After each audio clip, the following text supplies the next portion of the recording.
Viewers, South by South West Sydney film ফেস্টিভ্যালে best episodic ক্যাটাগরিতে short listed হয়েছে নুহাশ হুমায়ুন পরিচালিত চরকি অরিজিনাল সিরিজ ২০০। আগামী ১৩ অক্টোবর সিডনিতে এই উৎসবের পর্দা উঠতে যাচ্ছে।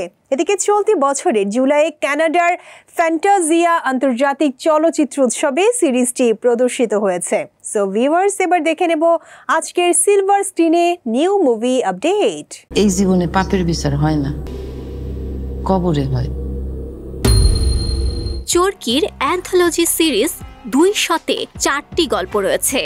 গল্পগুলো হলো ওয়াক্ত, ভাগ্য ভালো, বেসুরো ও অন্তরা। প্রথমবার কোনো সিরিজের জন্য গল্প লিখেছেন গুলতেকিন খান।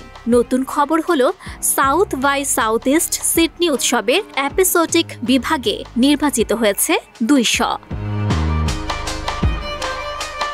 দেশের গণমাধ্যমকে সিরিজটির নির্মাতা নুহাশ হুমায়ুন জানান, ২০০ খুবই ভালো রেসপন্স পাচ্ছে।